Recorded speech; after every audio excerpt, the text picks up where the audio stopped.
Oh, yung 30 mil nyo dyan, ilabas nyo na. Oof.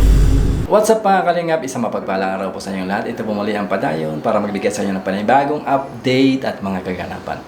So yun na nga po mga kalingap, no, talaga namang isa na namang panibagong update ang ating matutunghayan ngayon. Wala pong iba kundi patungkol po yan kay Pure Health. At dun sa dalawang dating miyembro ng Team Kalingap na ngayon ay talaga nag-iingay. Walang iba kundi sila na Red Zane at Dr. Love.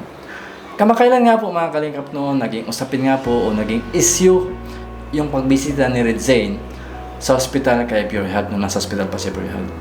At dahil po doon mga kalingap no, ang daming nagkomento na hindi maganda. At 80% nga po doon ay talagang hindi nila gusto yung nangyari. May mga nagsabi pa nga po doon mga kalingap no, na baka nga si Pure Health ay miyembro na ng Team Guapa. Yun ang karamihang nabasa ko doon sa mga komento no. At meron pa doon nagsabi, Kuya Pure Health, sabihin mo na lang kung talagang papanig ka sa Team Guapa para i-unsub ka na namin. Ay talagang nakakalungkot yan mga kalingap. At ito na lang po ang pinakamainit na balita mga kalingap. Sinundo nga po ni Red Zane at ni Dr. Love si Pure Health para doon lang po magpahinga si Pure Health sa bahay ni Red Zane. At dito po natin malalaman kung ano mga pinag-uusapan nila. Siyempre wag na po nating patagalin yan, panoorin po natin. Let's go!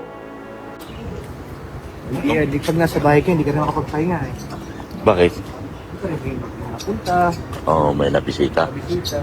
Ay, dapat sala talaga. Hindi naman pwedeng hindi rin naharapin yun. Ay, mabuti pa. Doon ka muna kay Tol. Red Sail. Doon ka sa taas. Inaakay na ako po. Dito tayo sa palengke, gaganon ka o. Bawal siya may bisita. Oh, yung 30 mil nyo dyan, ilabas nyo na. Oof. Huwag kayong magyabang ng 30 mil kung hindi nyo lang naman pala may labas-labas. Eh, pera naman yung 30 mil na yan. Red Mel. Pinagyapang sa live. Tingin lang kay Beyonce. Mahirap. Yaman-yaman ang sponsor ni Beyonce. Sabi ko, itulong kay Pure Health 30 mil nyo. Bakit hanggang ngayon di nakarating kay Pure Health yung 30 mil nyo? Nangutang pa si Pure Health kahapon pambayad sa ospital. Oh. Health talk tayo. Oh. Kasi yung mga, pinupulang talaga. Napulang yung mga. Kapit na kayo makalabas, alas 7 na kami nakalabas. Oh, biloy mo, alas 7 na. Alam nyo naman. Huwag mo sabihin na hindi nyo alam ang katotohanan. Ayun. Na huwag tayong patay malisya, pero huwag nyo nang bigyan si Beyonce dahil want to sawa content ang gagawin nyo. So ayun na nga po mga kalingap nung narinig niyo po kung anong pinag-usapan nila. At alam naman po natin mga kalingap kung sino po yung pinaparinggan nila. Iwan ko nga po dito kay Dr. Love no, kung ano po talaga yung problema nito kasi hindi pa din siya natigil. Actually yung Team Kalingap na nahimik naman eh. Kaso siya talaga yung gumagawa ng issue para merong mapag-usapan.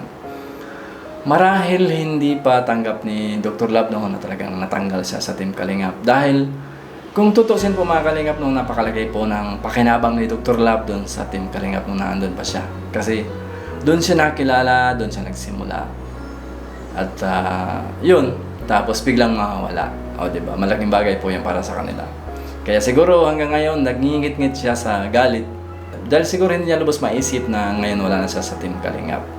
At tungkol naman po doon mga Kalingap no, sa pagpahinga ni Pure Health sa kila Red Zane ay nako, isa na namang issue to mga Kalingap. Marami na namang magkukomentong hindi maganda. At hindi po natin sila masisisi. Dahil alam naman po natin kung ano nangyari sa pagitan ng Team Kalingap at nila Red Zane at si Dr. Love. Kahit ako naman po mga Kalingap talagang mag-iisip bakit madalas magkasama sila Red Zane at Pure Health. Ngunit isa pong malaking tanong yan mga Kalingap. Kasi wala pa naman tayong narinig sa panig nila Pure Health kung ano talagang desisyon niya. So hanggang ngayon, maghihintay pa din tayo ng panibagong update at makakaganapan. At yan po ang ating aabangan sa susunod. Hanggang sa muli po mga Kalingap, ito po muli ang Padayon. Muling nagsasabing, mag-iingat po kayo. God bless.